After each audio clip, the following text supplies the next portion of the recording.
wheat is such an important part of what we're doing in agriculture to advance soil health practices.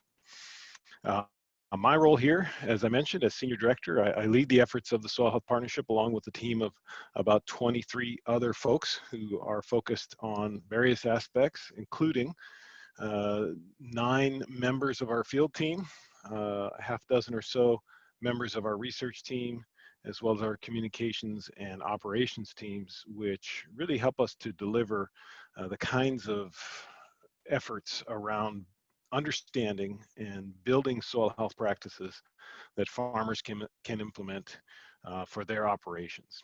And I'm really excited to be a part of this presentation where we're talking about where the wheat industry is at in terms of its current and future progress, but also how wheat can play such an important part when we think about building soil health and expanding the crop rotation in many areas. The Soil Health Partnership is a farmer-led and farmer-focused research group that is an initiative of the National Corn Growers Association with support from dozens of agricultural operations. With over 200 research sites in 16 states, we help growers implement management practices and collect data to evaluate those practices that are important to their farms. We are also working in collaboration with General Mills and the National Wheat Foundation to research wheat's high potential to integrate conservation practices. With our partnership, SHP is able to take its expertise and focus to wheat growers. On today's webinar, we're going to hear from several key players in our partnership that we have in advancing these practices on wheat ground. Jay Watson is here from General Mills. Keira Franz is here from the National Wheat Foundation. Justin Gilpin is going to be joining us from the Kansas Association of Wheat Growers. And Charlie Vogel, Minnesota Association of Wheat Growers, will also be joining us. We'll have a panel discussion at the end, and if you are on the webinar and you have some questions, certainly can submit them, and we will get to those questions at the end of our presentation today. But first, I'd like to introduce Jay Watson with General Mills. Jay leads efforts to advance progress in sustainability, including General Mills' 2025 greenhouse gas reduction and 2030 regenerative agriculture commitments. In his role, Jay collaborates with buyers and external partners to develop and deploy engagements to both characterize and reduce social, environmental, and economic impacts of key ingredients. Jay has traveled to where many of General Mills' key ingredients are grown and appreciates the opportunity to connect with farmers and learn about stewardship as well as family legacy. Prior to joining the sustainability team at General Mills, Jay spent 10 years in a variety of roles within the company's global sourcing organization. Jay, welcome to Wheat Week.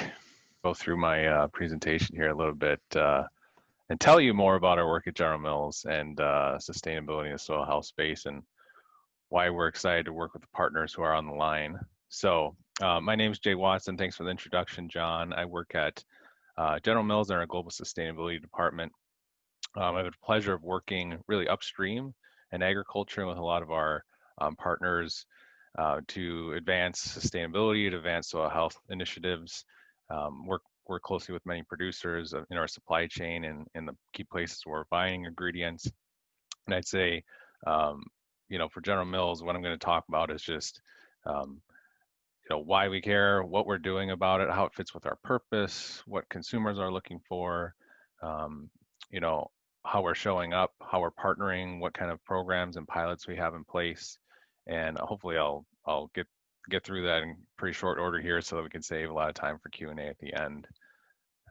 But just going to check here again. Okay, yeah, it's still not letting me. So the first thing I would say is our purpose.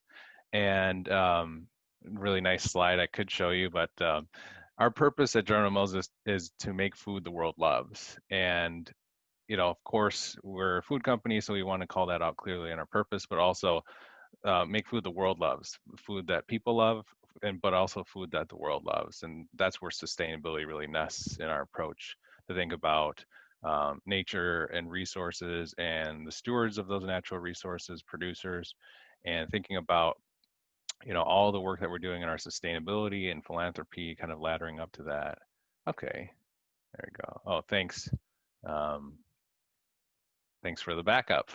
So that's our purpose, and it becomes really difficult to make food when you don't have the ingredients that our products need. And so that's where sustainability is really core to my work, but also really embedded in key strategies of our supply chain organization to make sure that we can actually source the ingredients that we need. So if you want to advance to the next slide, that'd be great. Thank you. Our business model, I mean, just to boil it down pretty into three simple steps, right? So we take the output of producers and Mother Nature and farming. We process that into a food product, and then we market that food product to consumers. And if the front end of that business model becomes challenged, extreme weather, I think the pandemic has put pressures on our food system. It really becomes difficult for us to operate as a food company. So our business model really relies on sound sustainability strategies. And I'm really thankful that I get to play a role in advancing some of those at General Mills. If you want to advance the next slide.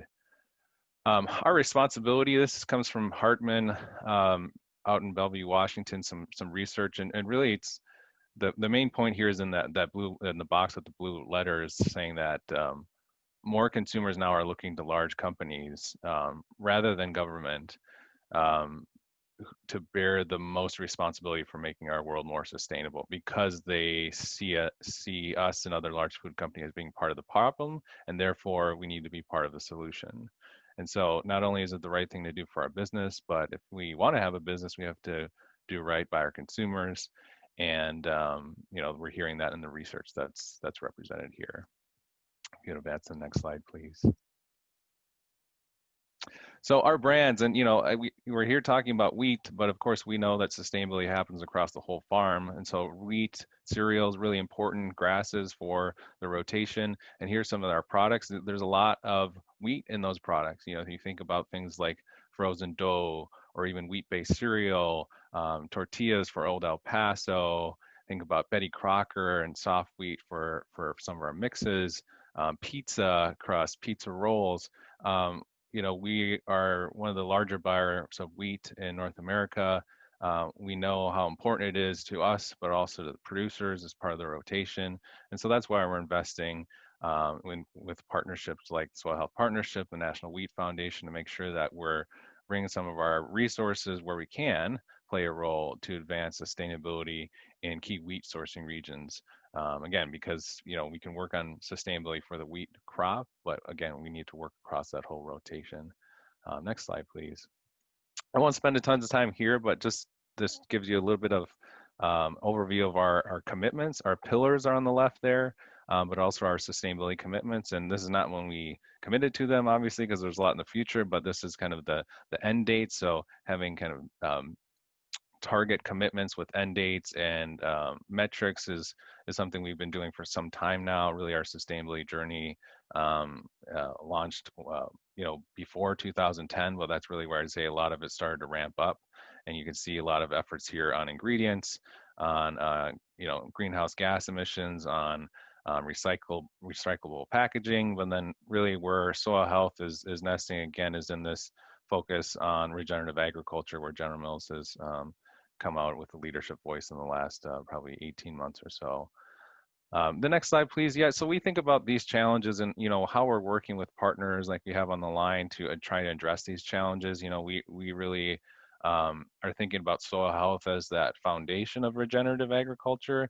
And so we think about those soil health principles really helping to address those critical challenges. And just one or two slides more to share what we're doing about it. And I think it's recognizing that we have that responsibility as a food company and figuring out what role we can play. We're not farmers, we're not even agribusinesses. We rely on those key components of our supply chain to do what we do, but in what way can we leverage some of our financial resources? We also have several technical resources on staff now, several PhDs working on soil science and some of our measurement approach.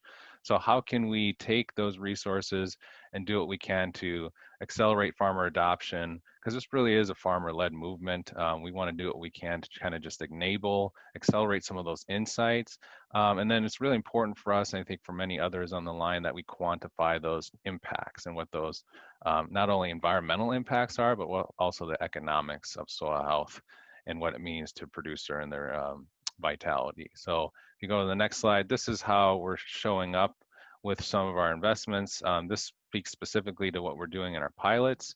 And, you know, as you can see, we're trying to build this surround for producers where we have education, coaching, you know, building community with field days and coffee chats and social media groups just to share ideas.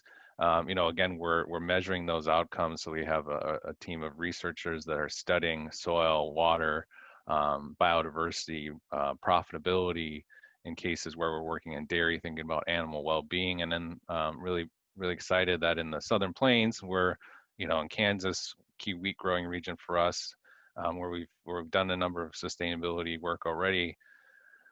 Thinking about connection to the ecosystem services market consortium, and you know, piloting their protocols for both soil, carbon, I guess, greenhouse gas reductions, but also water quality, and then also piloting the payments to farmers. So really excited to bring that kind of economic benefit to some of our programs and piloting that approach with hopes that the market launches in 2022.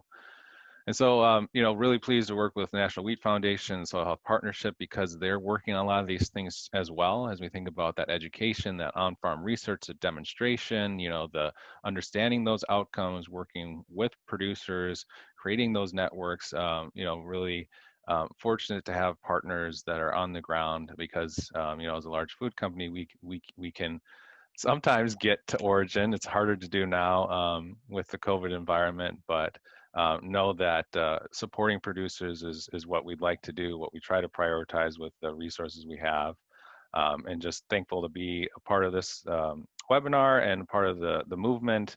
And that's all I'll share for now, given that we got maybe a little bit of a later start. Thank you, Keith and others, for the technology support. And I'll be looking forward to some questions later on during the Q&A. Okay, thank you, Jay. And also thank you for your personal contributions to this work, for your support, and also to your team at General Mills. We really appreciate your genuine involvement in this work, and thank you for giving this introduction. Next up is Keira Franz from the National Wheat Foundation. Keira is a policy advisor to the National Wheat Growers Association on conservation, environmental and agricultural policy issues. She has more than 20 years of experience in Washington, D.C., serving most recently as a senior professional staff member of the Senate Committee on Agriculture, Nutrition, and Forestry. There, she was responsible for developing the conservation and energy titles of the 2012 Farm Bill proposal as passed in the Senate, and she handled conservation, renewable energy, pesticide, biotechnology, and environmental issues while working for Ranking Member Senator Pat Roberts. Prior to her work on the Senate Ag Committee, Franz was director of the Legislative Affairs Division of USDA's Natural Resources Conservation Service. Welcome, Keira. Thank you very much. I appreciate it. I'm happy to be here representing the National Wheat Foundation. And I just wanted to start off by sharing a little bit about the foundation and kind of how it kind of correlates with the Grower Association. So let's move on to the next slide. So just a little bit of background kind of about the two organizations. John mentioned the Grower Association a lot in my bio. The Wheat Growers is a grower-led board. We're a federation of states similar to NCGA. We have 20 state members, and we're policy and advocacy focused. So that's on lobbying on the Hill, working with regulatory agencies here in Washington, D.C. Now, the Wheat Foundation, the only member of the foundation is NOG, the Grower Association. And that foundation is also grower-led, but also has some industry and supply chain members on the board. And the foundation is focused on the research side, education, and outreach information on wheat production. And so a couple of years ago, the foundation really kind of took a look at wheat production and did a little bit of analysis and research on the situation on wheat production. And part of the results that came out of that were some obvious things here that we're going to show you a map of the wheat production areas, obviously, where, and found that wheat is most profitable in areas where water is a constrained resource. So if you look at these wheat production areas, we know that that's predominantly where the most profitable wheat production areas are. And what comes with that is also a management of resources. So we know that producers are having to use those environmental resources in a very efficient manner. We've also seen that the acreage for wheat harvested has gone down over the last 30 years. And we know that corn and soy have had some biotech advancements in seeds, and that's led to an increase in their harvested acres, while wheat acres have been on a decline. And the foundation wanted to kind of think about that and think about what can we do to change that downward trend in wheat production across the US.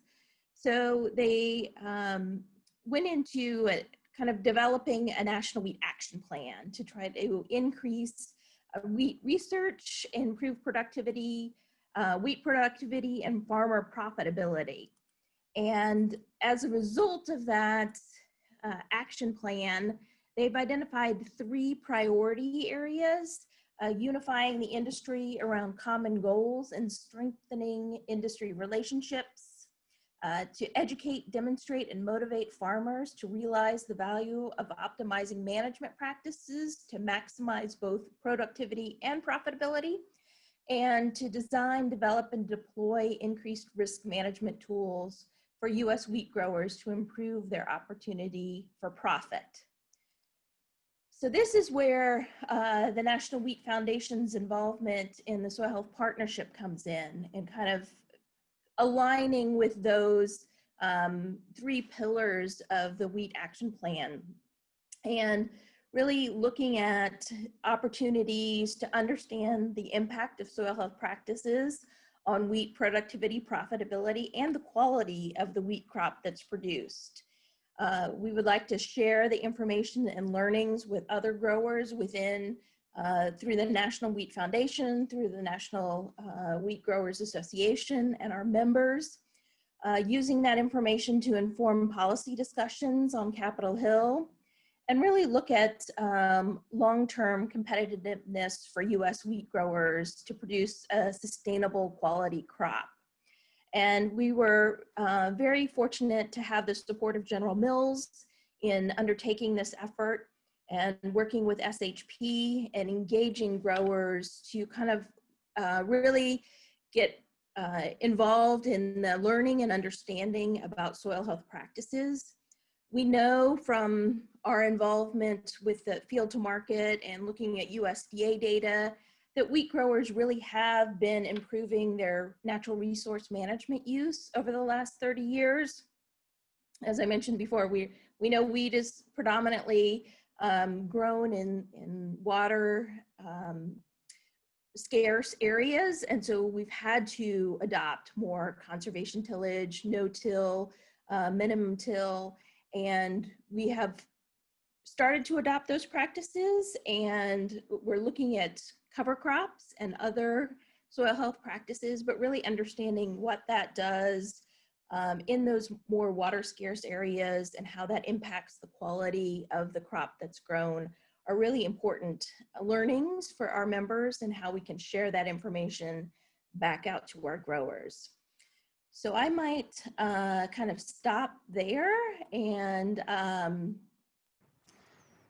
maybe let others speak, and then we can have more of a conversation about the issues related to wheat. Thank you. Thank you, Kyra. And yes, as a good reminder for those of you who are attendees of the webinar, we will have a Q&A session later on in our presentation. So if you do have some questions as they arise during these presentations, go to the Q&A section at the bottom of your screen and post your question there, and we'll get to it when we're done with the panel presentations. Next up is Justin Gilpin. Justin is the Kansas Wheat Chief Executive Officer. Before joining Kansas Wheat, Justin worked at General Mills, where he was a wheat buyer for 3 flour mills. He has been involved in a number of U.S. Wheat Associates committees. He is past chair of the Kansas City Board of Trade Cash Basis Committee, Wheat Quality Council board member, and is an adjunct research scientist for Kansas State University's Department of Grain Science and Industry. He currently serves as the chairman of Heartland Plant Innovations and works daily leading efforts at the Kansas Wheat Innovation Center on the Kansas State campus. Thank you, Justin, and welcome. Hey, thank you. It's good to be with you. I'm just going to talk a little bit about who the Kansas Wheat Commission and the Kansas Association of Wheat Growers are, what our role is in research and extension and education activities, and how we are going to work with farmers as we take on soil health initiatives, but then also specifically market and creating value for farmers, which is ultimately what we want to try to drive when doing any type of new programs and working with our growers and our wheat industry. So first, the Kansas Wheat Commission. So when you think about state organizations, and the state organizations that represent farmers, you have commissions and associations for commodities, specifically with wheat. Kansas Wheat Commission, we were established in 1957. We're the checkoff agency. So whenever a farmer sells a bushel of wheat, 2 cents are collected that come to the Kansas Wheat Commission, and we're governed by 9 farmers that are elected throughout the state. Those funds then are invested into research and market development programs. Our Kansas Association of Wheat Growers is a membership-based organization. And so what Keira was talking about, this 20 state members, as an example, Kansas Association of Wheat Growers would be a member of National Association of Wheat Growers and would contribute to national committees, but then also on the national board of National Association of Wheat Growers. And we're really proud of the fact that Justin Knopf, our Kansas Association of Wheat Growers president, serves on that NOG board, but then also is going to be a panelist and presenter tomorrow as he has been working with a field study with Soil Health Partnership. But it's going to be through joint committees also at the state level. So our Kansas Wheat Commission, our Kansas Association of Wheat Growers at the state level, we also have joint research committees and joint marketing committees that will work on initiatives to try to help promote profitability and educational and research initiatives at the state level, and investing our resources and trying to be forward thinking about what we need to be doing from a state. And I think both of those committees are tied into Soil Health Partnership type objectives and initiatives when you think about research, education, and extension activities, but then also marketing. How do we engage our domestic partners, our international partners, because ultimately we're growing a crop that we want to try to market and try to become profitable on a return per acre basis for our growers. And that's really what our state organizations are trying to do, again, led by our farmer leadership. So when we think about incorporating soil health, it's stewardship and conservation. We feel really strongly about the extension and research services that we have in the Southern Plains. I'm specifically talking for Kansas and the winter wheat areas, and Keira showed that map of the winter wheat production areas. But really through from Texas all the way up through South Dakota, the Southern Plains has really strong extension activities that is a good way of engaging and communicating to our growers about new production, best management practices, and ways to incorporate conservation and stewardship. Ultimately, what we want to do when we're working with our domestic customers like Jay and General Mills is be able to tell the farmer story that's going in to produce that crop. We're finding out that consumers are wanting more and more information about where their crop is coming from, but not just about what that crop is or where it's coming from, but what inputs and what all management practices went into that crop are becoming a bigger part of that story. And I do think we have a really strong farmer grower story to tell that's been going on for years, and how we incorporate that now into these type of new initiatives and how we're communicating them with companies like General Mills. I think we probably need to be a little bit better at, but there is a good story to tell there that our role of commissions and associations can help play. And ultimately what we want to do is create value to those industry partners as they go in and address their markets, because one of the reasons why General Mills is in here is for the benefits of conservation and stewardship, but they're also trying to create value for their business. And as we can help them create value, we hope that is a value that growers can also benefit from, because everybody in the marketing chain, as we do initiatives like this, need to have value creation and be able to benefit from it. So as Keira mentioned, just the overall acreage, how acreages have shifted specifically this year. If you look at the largest winter wheat planting states, Kansas, Washington, Oklahoma, Texas, Montana, you can see there was a year-on-year decline in planted wheat acres. This chart basically just over the last decade really highlights the decline we've seen in winter wheat acres. Part of that's driven by profitability, rotations, government programs, where we've seen shifts, and then also genetics. How we've seen some advances made in some of the other options to grow soybeans and corn. And so addressing all of those are really the role of our state associations and trying to make wheat as a profitable option when our farmers choose to do so. One of the things that's offset some of that decline in wheat acreage, planted acreage, is there has been a pretty strong uptrend in wheat yields, and that's offset some of that lower planted acres as far as total production for winter wheat acres in the state. Specifically in Kansas, when you think at how winter wheat yields have increased, that's really offset this lower planted acres in the state of Kansas. Since 2016, we've seen somewhat of what I would consider a step change. In 2011, the Kansas Wheat Commission set out, our board made a decision to invest in the Kansas Wheat Innovation Center, a $15 million facility, with really wanting to see a step change in the genetics and varieties and returns per acre in wheat improved.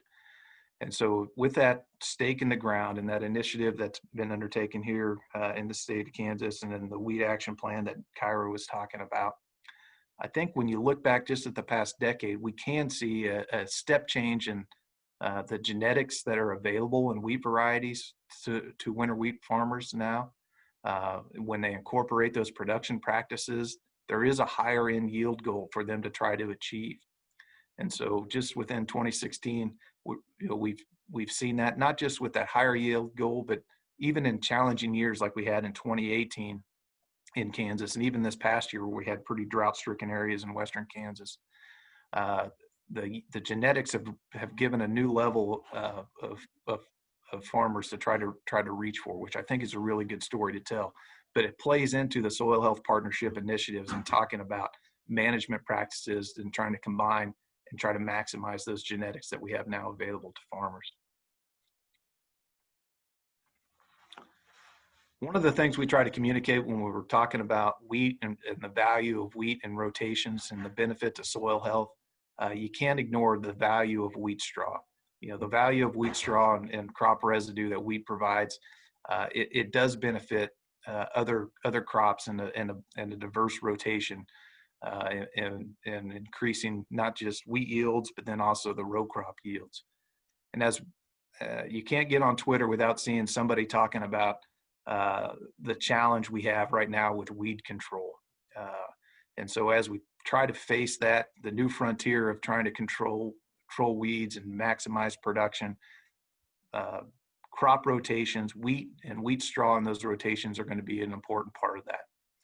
And then I'm going to touch on at the end of this presentation, the RAIN network. That's an initiative that's a USDA NEPA sponsored activity that Kansas does participate in as a stakeholder in.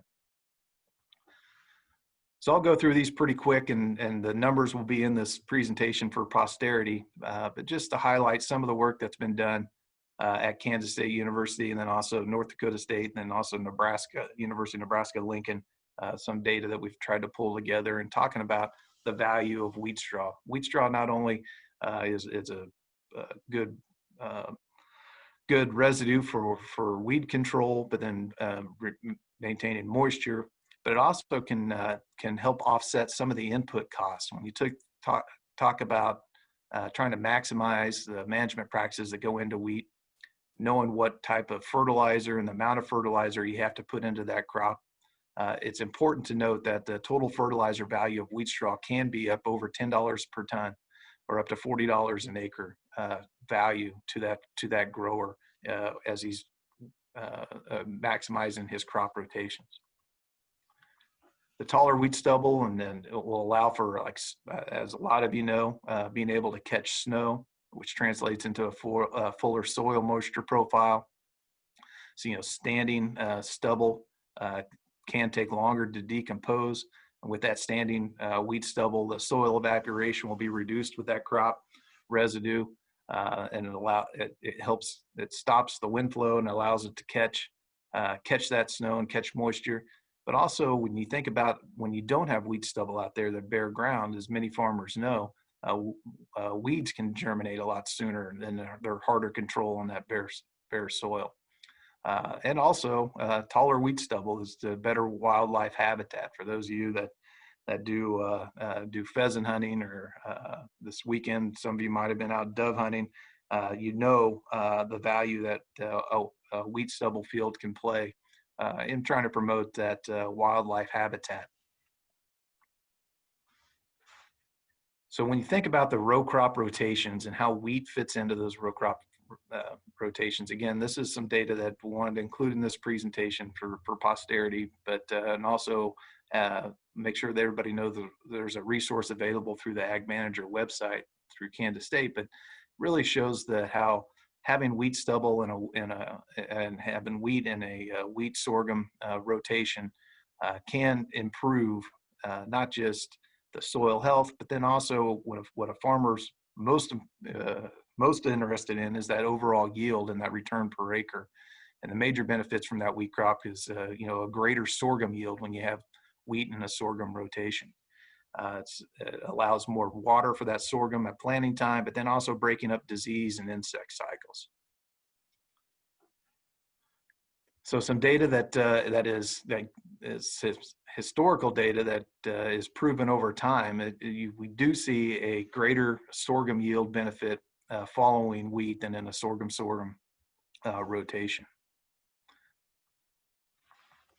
Again, that a big part of that is due to the soil water. When Keira mentioned the water scarcity issue, especially in low rainfall areas that we have, where a lot of the sorghum is produced, from Texas up through western Nebraska.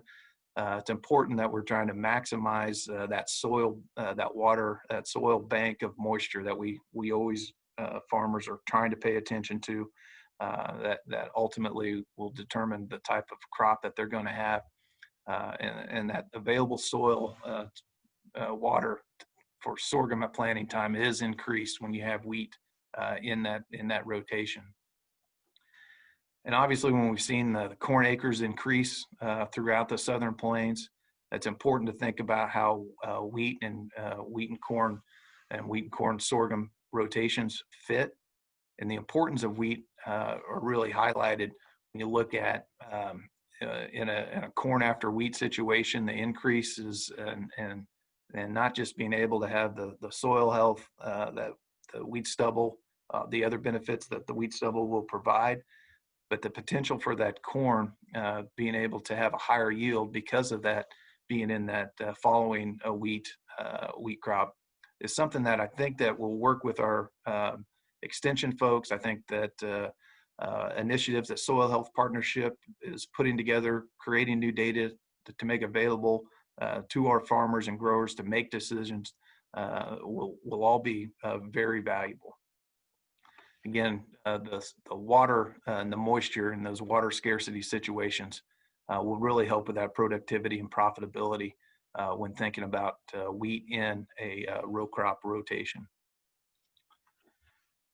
And as we move it into those areas that get a little bit higher rainfall in the central part of the state, when you think about wheat and soybean rotations, which is probably becoming one of our more common double crop initiatives that we see, wheat, and probably even when you get over into the soft red winter wheat areas, that wheat and soybean rotation. The benefit in being able to communicate data like this and the data that Soil Health Partnership's putting together to have available to farmers for when they're making their decisions, the fact that we do see an increased yield potential with soybeans in a wheat soybean rotation is very valuable information.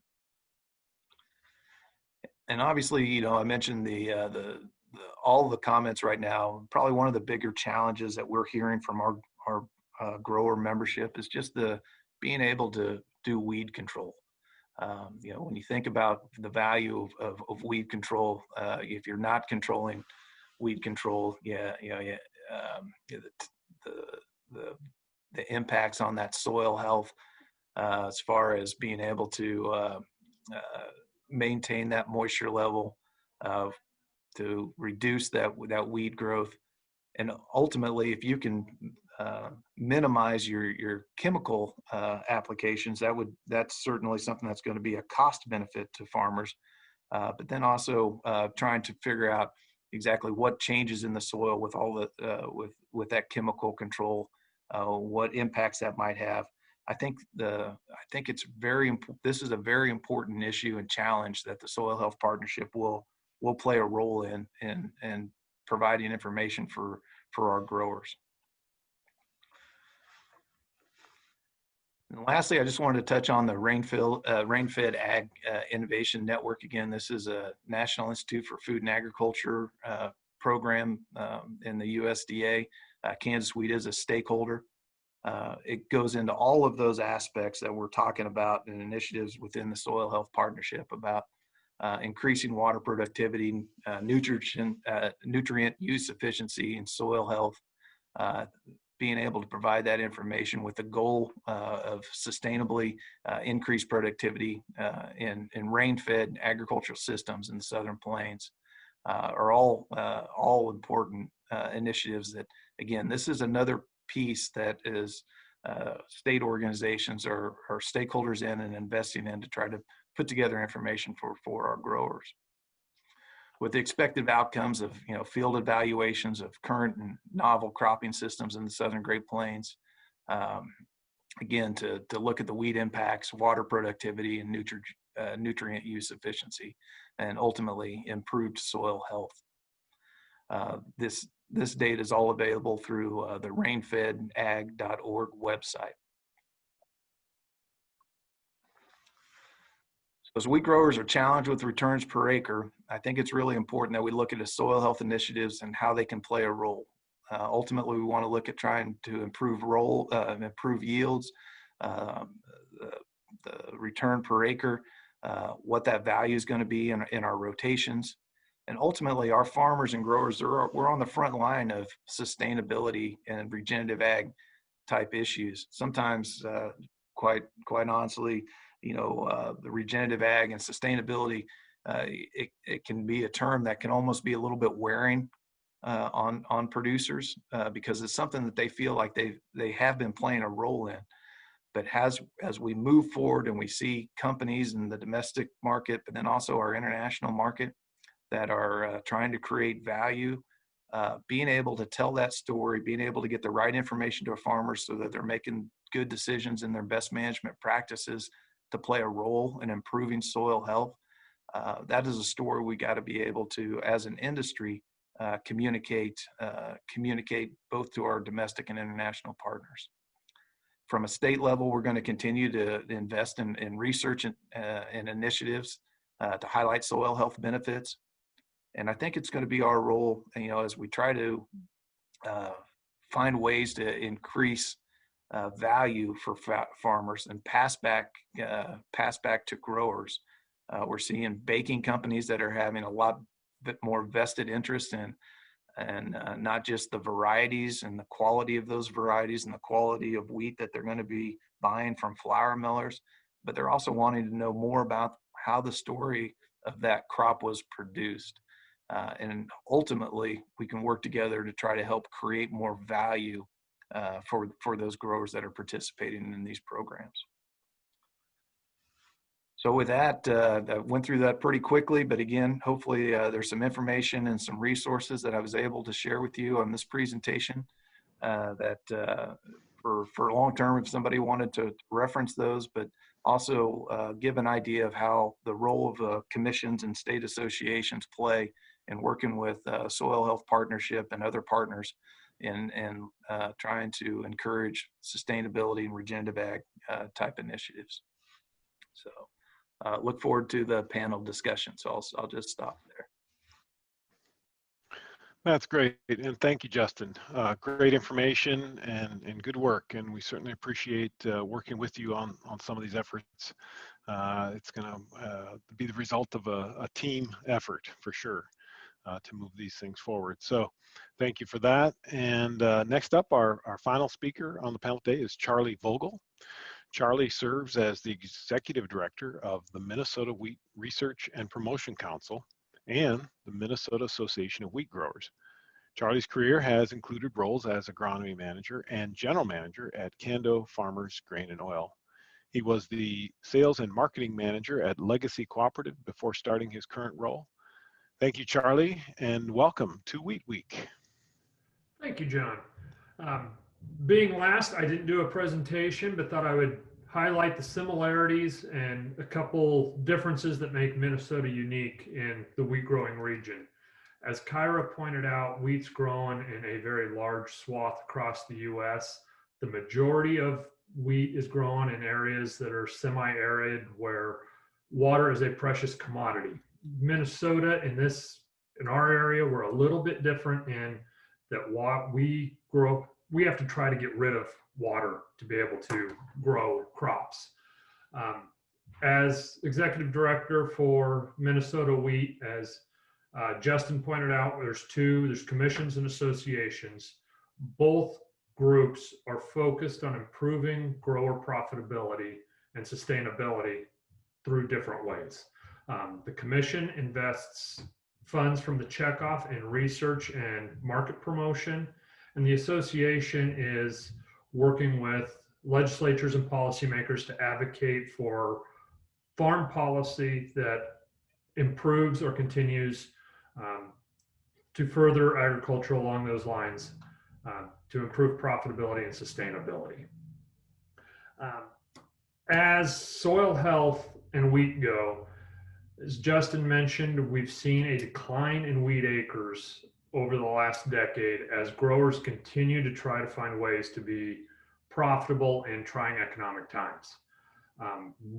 Minnesota Wheat sees an opportunity for wheat specifically through soil health to have a place in that game and be at the table for improving that profitability. As climate cycles have changed, we are in a very wet cycle. Harvest 2019 was incredibly trying for Minnesota, North Dakota, in that it just would not quit raining. The advantages of soil health were really highlighted in that harvest. Many of those that had made soil health a priority and had excellent soil structure were able to get out in the fields quicker without rutting them up.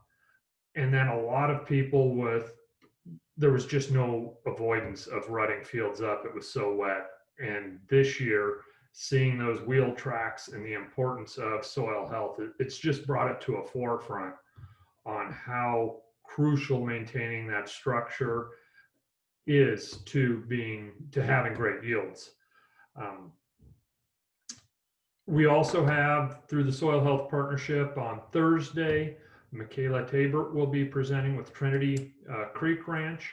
She is our newest addition to our council board. So we're proud to have her actively involved and work with the Soil Health Partnership to find these more profitable avenues for farmers.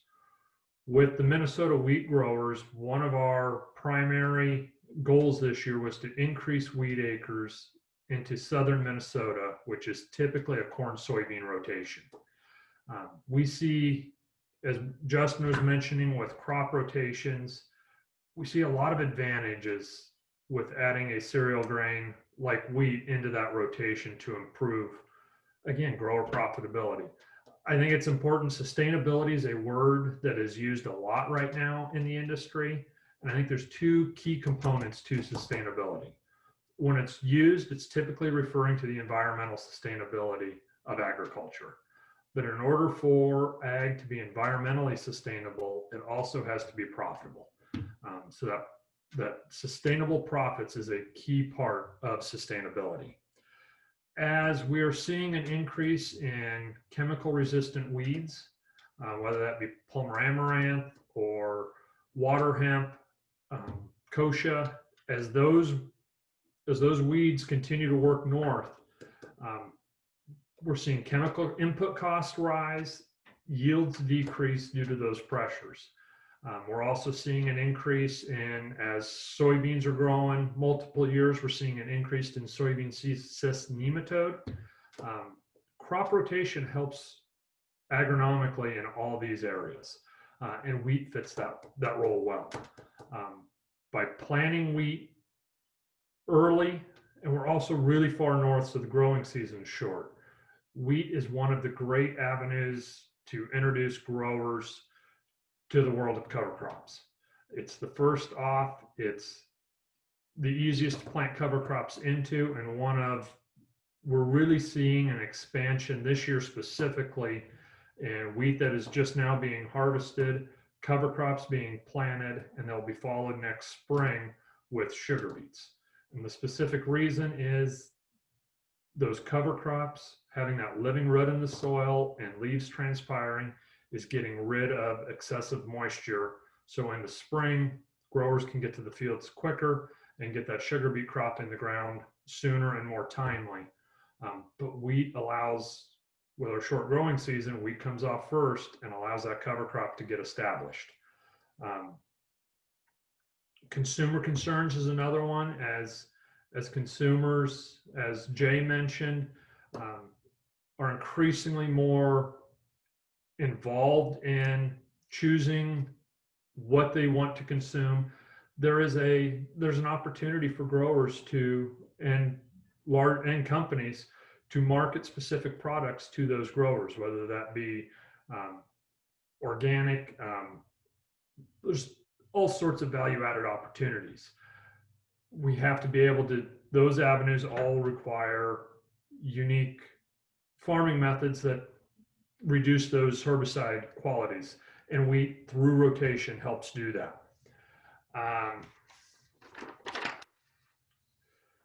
The final piece that I'll mention is a project that the Commission is actively working on in combination with AURI and the University of Minnesota.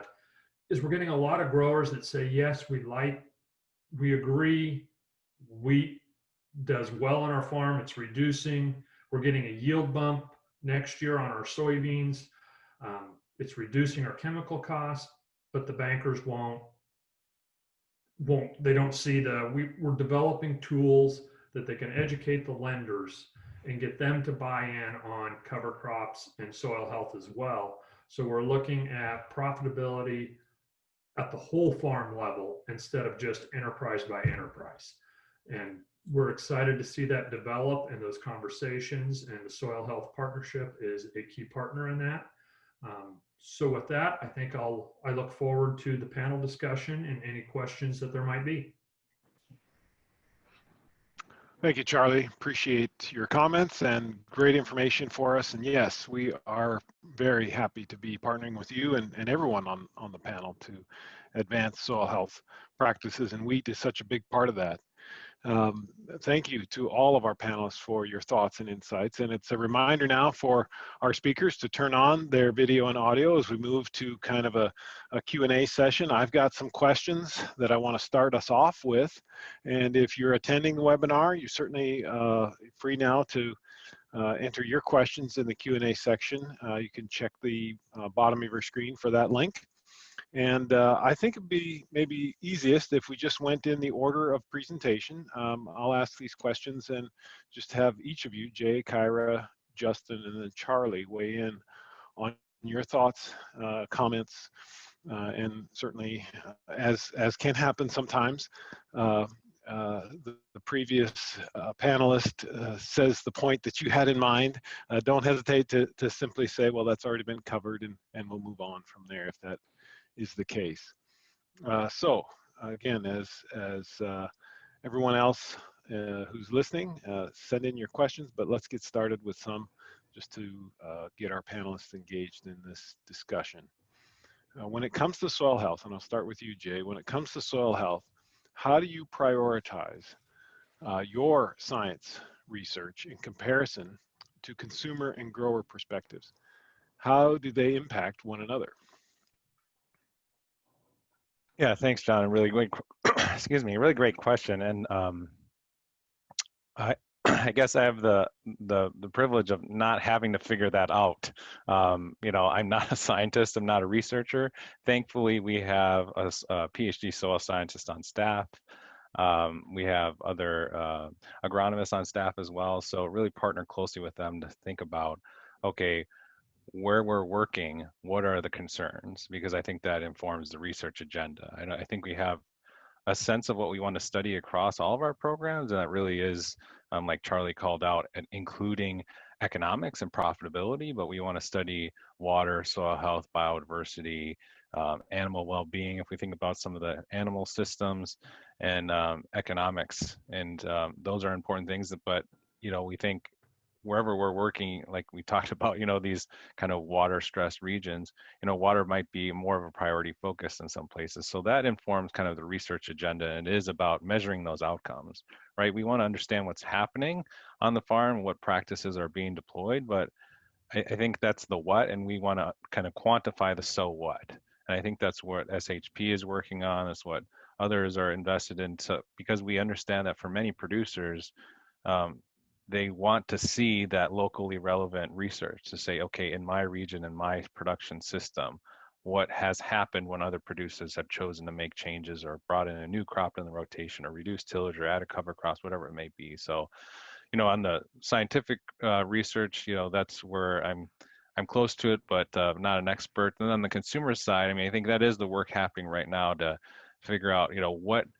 And we've done some consumer research already in the space of kind of soil health, regenerative agriculture. As you may not be surprised to learn that, like, it's like, oh, when they learn more about the opportunity and some of the promise, there's interest, but there's not kind of an embedded interest already, because there's a big gap, right? There's a big gap between producers and consumers, and really we're trying to figure out what role can we play at General Mills to kind of bridge that gap, being in the middle. But thankfully, I have, you know, we have an expert consumer insights organization. I have peers on our global sustainability team that came from our marketing organization, where their job is to take our sustainability work and work with producers and figure out how to translate that into brand messaging and communication. And we've done that a little bit already with some of our natural and organic businesses. Annie's, Epic Provisions, Cascadian Farm have talked about soil health and regenerative ag already. So my hope is that that approach translates to some of the larger brands and businesses within General Mills, so we can get the word out to even more consumers. Well, thanks. And, you know, Keira, I know that your work is focused on supporting those growers, but that consumer perspective is very important. So how does the consumer perspective drive some of your questions that you and your organization are trying to answer?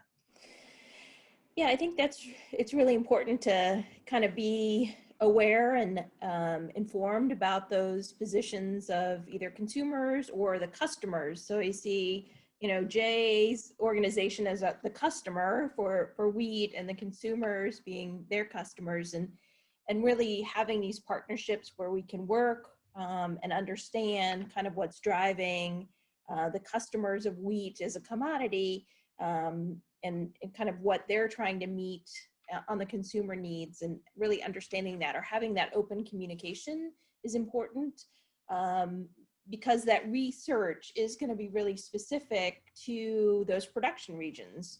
You know, we've just heard it from Charlie and from Justin, how different the production is in Kansas versus Minnesota for wheat. And as the representative of the national organization, you know, we need to be able to facilitate those research efforts in both their states and in multiple other states, and kind of bring that together. And hopefully having a forum at the national organization to have these discussions, whether it's through the wheat growers or the National Wheat Foundation, facilitating that education, allowing our members to share diverging points of view, or understanding, you know, the different pressures in their state, whether that's too much rain, too little rain, different crop rotations, different needs. That research is going to need to be specific. So hopefully we can play that role of just bringing these voices together and having that shared understanding of what's driving the needs. Certainly an important aspect of this, Keira, and kind of thinking along those lines, Justin, I know that, you know, the demand that consumers have is for more than just food products. I mean, there is, as you mentioned, you know, with the climate effects that we see most recently, and Charlie mentioned some of the extreme weather over the last couple of years impacting farmers tremendously. From your perspective, Justin, I'm curious, how do we help consumers understand that wheat can be part of the solution to some of these issues? Well, that is probably one of the bigger challenges when you think about the wheat industry as a whole, is how do we have a consistent message in telling about all that goes into the crop that we're producing to our consumer, and make sure that not only do we have a consistent message, but make sure that we have the right message and accurate message to consumers. So I think that's where, you know, the companies like General Mills that are going to participate in programs like this, that there's been this shift change in how wheat, not just wheat, but all crops are being sourced and processed and marketed and then sold to consumers. And you, just by hearing Jay say, you know, he's leaning on his marketing department, and we're talking about production practices. I mean, that's a connection in the chain that didn't happen 20 years ago. But we got to make sure that we're doing that appropriately now, that the marketing side is aware and is educated on what the growers are doing, but yet we have to make sure that our growers are educated on what's being communicated and marketed to our consumers. And that's ultimately what's going to make programs like that that General Mills is talking about, and other initiatives that we're seeing with other companies. That's what's ultimately going to make those programs be successful, because at the end of the day, it's about creating value. It's creating value for that company to be able to participate in these programs, creating value for the farmer and the grower to want to be able to participate in that, but then also wanting to make sure that you're producing a product for those consumers, that they have a better understanding of where that crop came from, what went into that product that they're bringing home to their families, to make them feel better about it, to ultimately make them want to make that a preferred product for them to use. And I think that's the entirety of the system that we're talking about here. So being able to have that accurate communication from grower through the marketing arm of these companies are going to be extremely, extremely important, that we're making sure that it's a consistent and good message to the consumer. John.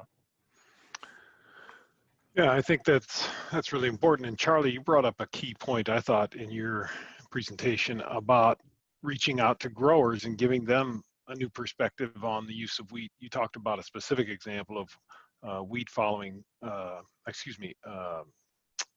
soy, I believe it was soybeans following wheat and then into sugar beets, or cover crop following wheat into sugar beets. How are you emphasizing that with growers? How are you marketing that idea, if you will, or sharing that idea with growers to get them interested in expanding that rotation to include a new crop? Thanks, John. It's really a fairly easy conversation to start right now. It's no secret that the ag sector has had several years of tough economic times, and growers as a whole, they're searching for ways to be profitable. They can't continue to drain equity and make it in the long term. So it's a conversation that they are willing and excited to have. They're in this exploratory. Farmers are the original innovators and environmentalists. I mean, this is the type. They're problem solvers. They like science. If you look at the progress we've made from the dirty 30s to now, it's hard to wrap your head around how far we've come through genetics, through agronomic practices, and that spirit, it's continuing. They're excited to have those conversations. As a whole, they're a progressive group. They like data. Which is great with Soil Health Partnership, that it's a combination of the story we tell, backed up by data that backs that story, that allows not only growers to buy into it, but lenders and ultimately consumers. It's a powerful package we have to tell. Well, thank you. And I want to come back to Jay, just kind of touching on that question a little bit, Jay, as somebody who, through your organization, is pretty closely connected to the consumer. What kinds of messages are you taking through the brands that you rely on to carry this message to the consumer? How does that translate, the work that General Mills and everybody on this panel really is doing to bring about more sustainable practices? How does that translate to consumers, or what will happen in the future in your mind as we seek to engage this discussion across a broader group of people? Yeah, I mean, like I mentioned earlier, I think we have some experience with some of our smaller challenger brands, but the opportunity lies with, Nature Valley, Pillsbury, Cheerios, some of the larger brands that we have to do more of the messaging from the brand. Right now, a lot of our work in sustainability and soil health and regenerative agriculture is all brand General Mills, which is fine, but that's not the way that a lot of consumers interact with our company. It's through the brands. I think the brands have, lots of opportunity, but, some brands more so than others. Not all of our brands are going to be funded in the same way to talk about social environmental issues. Different brands within our organization play different roles. And I think, because there is kind of a lack of understanding of agriculture and the food system in general for many, it's not as easy to just say, oh, hey, let's talk about soil health and everything that's great about it, because, some of our early insights when we were working within grains, speaking about a Cheerios example specifically, there wasn't a connection to Cheerios being oats that came from a plant that came from soil. And so we can't really talk about soil health until we help people understand that this is something that was stewarded by a producer that came from the earth, that used natural resources. For many, it's like, well, it came from a factory. And so there's a lot of work that needs to be done. And I'd say done together, because General Mills can play a role in that, but really it's the whole industry coming together to say, how do we tell the story up and down the production chain? Because there's lots of folks that are interested, invested, committed to kind of enabling this movement. Would absolutely agree with Charlie's comments like that on farm ingenuity and innovation. It's like, how do we just accelerate it, come alongside producers, support them in ways that we can, but also, it's not this, we do one thing and it's going to be the solution. We need kind of a systems level approach to tackle systems level challenges. And, one of the questions that's in the Q&A is about crop insurance, right? We need to bring all these things together. We need to bring technical assistance. We need to bring financial cost share. We need to bring cultural and social support. We need to address some of the policy barriers. And that's not an easy thing to do, especially just at General Mills, right? We need to have these types of collaboratives, a lot more folks investing at origin, a lot more research, I think, systems level research that's not about a particular ingredient, it's about the farm, and that profitability piece being so important. And I think that's where, soil health has a great place in this discussion. But soil health, just by nature, you think about soil and the health of the soil and that resource. For many, it's not the thought about profitability where it should be, right? And for many, it's not the thought about the farming community as a whole. And so that's really where General Mills has talked about soil health as a foundation for regenerative ag, because then we can talk about regenerating ecosystems that include soil, but biodiversity, that include water, that include animals. But we can talk about regenerating profitability. We can talk about regenerating rural farm economies. We can talk about regenerating, the value chain and this thing that we're all connected to. So I think, having another term I get as a challenge, given that sustainability is so unique, maybe to it, depending whatever organization you're talking to, but really like this thought of regenerating, and really that we have an opportunity to produce food, but at the same time make those natural resources and farming communities that we depend on better along the way. And a lot of that's happened already. I'd say we have an opportunity to continue that work. I think maybe sharing a lot more insights than what you asked in your question, but the consumer side, if we're going to talk about a product, then we're going to talk about an ingredient in that product, and it's really not only about that ingredient. So I think it is trying to figure out how to bring value back to the producer, because if we're going to talk about wheat being unique, then we better make sure that we're only getting that wheat from those farms with those practices. And there's opportunities that exist within the supply chain infrastructure and agribusinesses to be able to deliver more of that.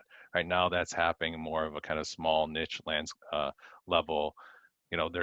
There's flexibility that we need to keep in mind for the producer too. Where do they want kind of direct longer term contracts? Where do they want to have the ability to market their products in a flexible manner? So figuring all that and then tying it into a marketing message on a specific product is the opportunity that lies ahead. And it's going to require a really differential level of collaboration and an approach to address the system. No, I agree. And I really appreciate your comments on the idea of how a change in practices and a focus on soil health and the profitability of individual farms can impact rural communities. I mean, I think that's something that affects everybody in our whole society, and especially, of course, farmers and people who live in rural communities, who in many places are being affected by the current commodity prices, not only with wheat, but with others as well. A real quick question before I want to get to a question that has shown up from one of our participants, but my question is kind of for selfish reasons, because at the Soil Health Partnership, we are looking for ways to encourage farmers to explore and learn about and ultimately expand their use of cover crops or reduced tillage or other types of soil health building practices. And I'm curious, for anyone who wants to share here from our panelists, when you think about engaging producers in a discussion around how things could be different on their farms, is it more important to provide them with data about the impacts of those practices, or stories of other farmers who have successfully adopted practices, or a combination of both? And how, in your view, is that best presented? And I'll just open that up to anybody that has an idea on that before we get to our other question. I'll touch on that just real quick, John. I think with all research that we're seeing, there's been an evolution of adopted practices are much more welcomed by growers when they see actual on-farm studies or trials or stories. A lot of that stems from the beginning with test plot data, but to put into practice, I think initiatives like the Soil Health Partnership's doing with on-farm real story data, I think that's what growers want to use in their decision-making process and applying practices to their farms is seeing what other growers are doing, seeing successes or failures that they're having with that, or what impacts that on-farm data is having. And so I think initiative and the Soil Health Partnership is doing that. You know, we're going to hear some good stories later in the week of some on farm with like several of our grower leaders in Kansas. It's going to be stories like that, data that they're generating. I think that is ultimately what growers are wanting to see to put into practice. All right, thank you. And Can this I is just Keira. add? Go ahead, Keira. Okay, I was just going to agree and say the other thing that we've heard are, you know, whether there might be financial cost share available, whether that's a conservation program. So if it's maybe something that there isn't as much data about on a specific farming operation or rotation, whether an NRCS conservation cost share program can come in and provide some sort of financial assistance there as well. Sometimes allows them to adopt new practices or try things out, and whether it's going to make financial sense in their overall operation or within their overall rotation. You know, some of those things also come with limitations. So just having it make sense to the grower in their individual operation is really going to be a critical component. So go ahead, Charlie. Sorry to interrupt. No problem. I just dovetail on both of you. And I think it's data and stories, but the important part is it's data and stories that they can see themselves replicating. As I've been trying to recruit another soil health partner, one of the most common example or refrains I get is, yes, I know it works, it's great, but I don't have livestock. There's so much we can do that doesn't require livestock, but the messaging that they're getting is this is something for those that are doing the Cadillac version. And there's a lot of other ways we can be involved in the conversation without doing the whole kit and caboodle. Yeah, and I just maybe just jumping quickly. I think the rest of the group covered it really well. Of course, I don't farm. I've spoken with a lot of producers, but I just would call out this kind of parallel with producers and consumers again, where no two farms are alike, and so we need to bring lots of rationale and support so that we can engage as many producers as possible, right? The data might spark for one producer, the story might spark for another, it might not spark for another producer unless they have both, right? So just making sure that we have that support for producers. Some producers might know what to do on their farm, and it's the cost share is really important for them. For some, they may have that financial resource, but they're not really sure exactly how to get started. So where do you support them with technical assistance, education, training, connection to other producers? On the consumer side, it's, I really think about the consumer and all these other stakeholders that care about agriculture. I'd say for the NGOs, the activist groups, they're going to want to know that we have the data, right? The story is not probably going to be enough. It's going to need to be and I think that's what we're living in this world of and. We need this and this and this and this and this. For some consumers, I think I'd say, in my point of view, this is not General Mills' point of view, but I think most consumers it's going to be more about a story, because again, unless we can help them understand how the whole system works, the data is not going to be super relevant for them. But I think if we can highlight the producer, the one who's doing the work, and show some of these examples of commitment, dedication, stewardship, family operations, I think that's something that consumers are really looking for right now. It's like, help me just connect to these folks that are nourishing the world, that are feeding my family. I don't know much about them now. I don't know what they're doing. I don't know how hard they work, right? And so I think stories, science, and then thinking about, how we focus in specific places so we can get really smart about what works given that local context to provide as many ways in for a producer or an external stakeholder as possible, because again, we need a lot more engagement from all players up and down the supply chain to see the type of advancement that I think we're all hoping for. Thanks a lot for that, Jay, and for all of your responses to that question. That's helpful to know as we look to engage our work further as well. We've got a question that's come in from one of the participants, and I want to get to that. I would just open it up to any of you that have an interest or ability to respond to this. And it comes from Roger, who farms in West Central Kansas, and it's, is there any hope in getting crop insurance rules changed to be more friendly to cover crops prior to wheat? Anyone want to touch on that in your experience? I'll start off and then go around the horn again if we can. But hi, Roger. Thank you for your question. Appreciate you participating in the Zoom conference today. You know, specifically with policy and crop insurance issues, you know, from the state of Kansas anyway, we've been so fortunate with Senator Roberts being in a leadership role, being able to support grower issues, Southern Plains, Kansas issues, and Keira can touch on a little bit with her past background. But I think it's an initiative that has to take place similar to what we're seeing today. You know, when you look at the list of participants on this call, there's also, you know, Steely's on here from Texas, and you've got a lot of the states that have to come together to try to carry that message forward. So it's going to be a combination of the states coming together with a consistent message through their national association to be working with Senate Hill staff. It's going to be having the data that's generated to be able to help educate policymakers on what we're talking about and what the relevancy is with that. And one thing that gives me a little hope, Roger, is, you know, my friends at Sorghum, they tell me all the time about, if you look at the 2018 Farm Bill, how the term soil health was mentioned almost 50 times versus the 2012 Farm Bill, where it's mentioned maybe once or twice.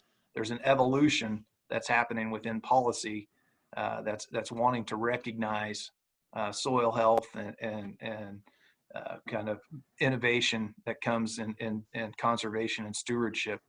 So that gives me a little hope. And the last thing that gives me a little hope, Roger, and the one thing that it's going to take, and National Association Wheat Growers is taking on an effort of getting more industry engagement and involvement at the board level and with their national association. And what it's going to take is not just a grower's voice in communicating with policymakers. It's going to take Jay and others within industry that's going to have a consistent message to try to affect change and try to put in additional policies specific to cover crops for cropping insurance, and develop that understanding within policymakers and make sure that it's not detrimental to existing policies, because right now isn't a time that we want to jeopardize our farm safety net program. It's a time that we need to be enhancing our farm safety net program and incorporating those stewardships and conservation and soil health initiatives. I think makes a lot of sense. So thanks for that question, Roger. And Keira, you might have something that you want to add on to that too. Yeah, I definitely agree with everything that you've said. And, you know, I know there were some changes to crop insurance rules and dates last year. So I'd have to check on the kind of those specifics, but that is definitely, you know, we do work on with at NOG and through our committees. And Justin is correct. There is a big effort in DC and kind of those discussions about crop insurance as it relates to cover crops, planting dates and termination dates, and what is allowable. That FSA and RMA and NRCS have been working together, but I'm sure there is still a lot more that we can help them understand and make some corrections there. So the more information and data that we have and the more partners that we have working on this effort, the easier it is to address these issues. But just know that it's something that we have definitely discussed a lot in DC, and we expect to continue. So I will chat with some of my colleagues and look more specifically at some of those dates as those would relate to cover crop terminations, because off the top of my head, I don't remember what those dates are, but I know they've made some changes recently. Okay, and thank you both for weighing in on that. Thank you again, Roger, for your question.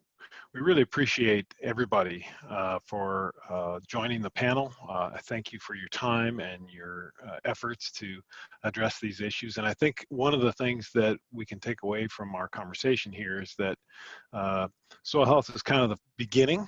That's the foundation of things that we want to promote and talk about, but there's other components that bring this story completely forward, and that has to do with addressing consumers. It has to do with addressing the specific needs and questions that farmers have in different geographies. Maybe it's different weather patterns. It has to do with public policy and the efforts around how do we address that. And as Justin was saying, getting the right public policy at the right time, so we don't change one thing before we have the others lined up. So really appreciate kind of those insights. Want to thank everybody for joining as panelists, but also as guests. And just as a reminder that this is just day one of the Soil Health Partnership Wheat Week. This is a special week dedicated to hearing from farmers who are actively involved in the Soil Health Partnership wheat trials. So we invite you to join us tomorrow to hear from Soil Health Partnership Kansas farmers Justin Knopf and Mike Jordan.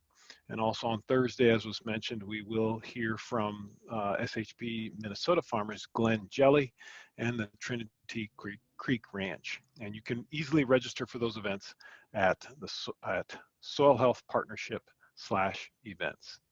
And if you pre-registered for this webinar, you will be receiving a link to a recording of this event in your email.